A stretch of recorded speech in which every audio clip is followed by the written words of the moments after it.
Okay, they focused off, so this is pretty much the only shelf on this where it's got things that I think are up my alley to read. So, which shelf?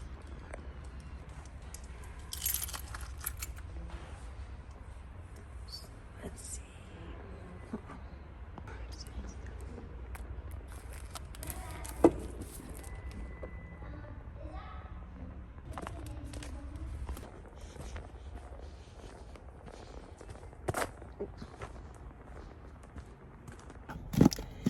This is what we got. Sal and Gabby Break the Universe by Carlos Hernandez, part of the Rick Riordan Presents, his little thamajigger. So definitely a leap from Mary Higgins Clark, Queen of Suspense. I'm pretty excited for this one. This looks cute. All right. Who put the raw chicken in Yasmini's locker? A good question. When Sal Vidon meets Gabby Real for the first time, it isn't under the best of circumstances. Sal is in the principal's office for the third time in 3 days, and it's still the first week of school. Gabby, student council president and editor of the school paper, is there to support her friend Yasmani, who just picked a fight with Sal. She is determined to prove that somehow Sal planted a raw chicken in Yasmani's locker, even though no one saw him do it, and the bloody poultry has since mysteriously disappeared.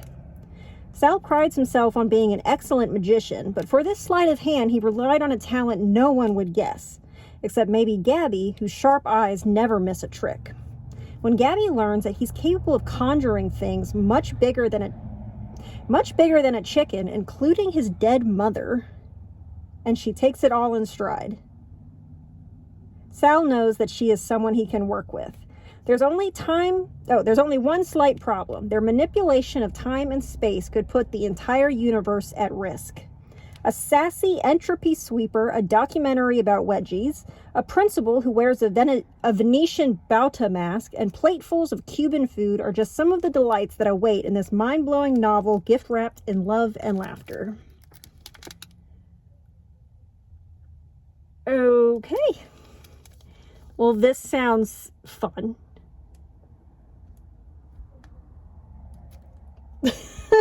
What have we gotten ourselves into?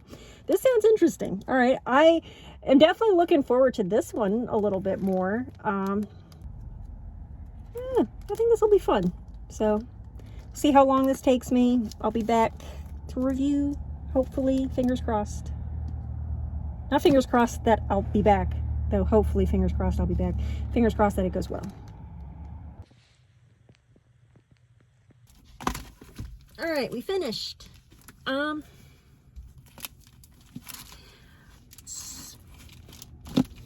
gonna give it 2 stars, and again, that's me being generous. Like, admittedly, through most of it, I thought I was gonna give it like 3 stars, and that was gonna be generous, and the generosity was gonna be because it is a children's book. It's middle grade. The characters are like 13 years old, blah, blah, blah. And so I'm not super well practiced in reading children's books. I don't really know like what the range is as far as like what it can offer, what's typical of it, what's not typical of it, what's like my expectations are not formed yet. I don't really know my tastes yet. So obviously I want to give it some leniency for the fact that I am now reading it, at my big age. And I still vaguely kind of remember like what I would have liked when I was a kid. So yeah, it was going to be 3 stars being generous. Because, I mean, it's a fun concept, but it turned into, it's a 2-star with that being generous, and the generosity still being because it's a children's book. So, like, just in case I'm being too mean. But, ooh, squirrel. Anyways. Okay, stop. But yeah, this one was more like my idea of a 1-star because it made me like actively agitated to read it. Like, this annoyed the shit out of me.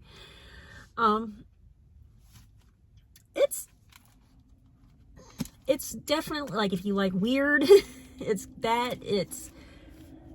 science fiction. There's lots of like future-y tech involved. Sal's dad is an inventor, and so there's lots of AI, robots, fancy, nifty technology, blah, blah, blah, on top of like the fantasy element of Sal being able to like open portals to different multiverses and like take things from them, and like, it's wild. So yeah, fun concept. The downfall for me was it's too cartoonish. Like, the dialogue is cartoony, the adults are ridiculous, the behavior is cartoonish. Like, Sal helps some bully open his locker because there's a trick to it, and the bully suddenly launches into like a whole dance routine and celebration, and I'm just like, okay. Or Gabby has like these barrettes that she keeps in her hair, and there's one where she like startled and the barrettes jumped up, and then I'm just like, stop. It's very cartoony, which could be fine. It's not my cup of tea. I don't think it would have been my cup of tea as a kid either, just because I was very literal minded as a kid. And so while I've gotten better at recognizing certain things, like when it says a tumbleweed moves through the hallway, I've now a little bit able to be like, oh, it's probably not a real tumbleweed. But as a kid, I'd have been like, what's a tumbleweed doing in the school? You know, stupid little things like that. So I don't know if I would have really enjoyed it as a kid, just because most of it would not have made sense to me. I'd have had questions. I still have questions. But now, this is for other people who are like able to visualize as they read. Now, obviously, when I'm visualizing, it's usually a live action. But this, I think, would have been better if you're able to visualize an animated movie. Like, think Adventure Time or Jimmy Neutron, where those sorts of like absurd, over-the-top, cartoony elements just make sense, fit the mechanics better. I don't know. There is some disability rep in that Sal is a diabetic. He's type 1 diabetic. But I cannot promise that the portrayal is good. Obviously, I'm not familiar with diabetes, either type. I don't have it. Nobody I know that I deal with on a regular basis has it. So I can't say for sure. I would have to take someone's word for it. I was skeptical. It didn't necessarily convince me in the writing of it. So, like in the beginning, he's missing his meal. Like, he keeps missing meals, and it's stress, the urgency to eat because of his blood sugar, blah, blah, blah. And it keeps stressing that urgency. Like, I have to eat something or I'm going to perish right now. And then it's like another 100 pages of him just forgetting to eat or something distracting him and skipping his meal. So it's like 120 pages before he eats something. And I can't focus on anything that's happening because I'm just like, why aren't you eating something? I thought that was important. Ugh. And then there's another, like, the whole premise, Sal and Gabby break the universe. Like, it stressed this importance that him creating these portals is going to cause something terrible to happen. It's going to break the universe. And then he proceeds to continue to make these portals and do these swaps and things and magic. And no universe is broken.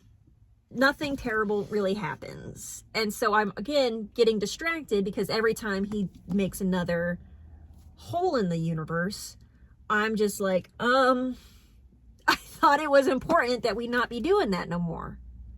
Am I wrong? Like, so yeah, this was not it for me. This series is now 2 for 2 on being more aptly named, what book is this bee gonna hate from the library today? So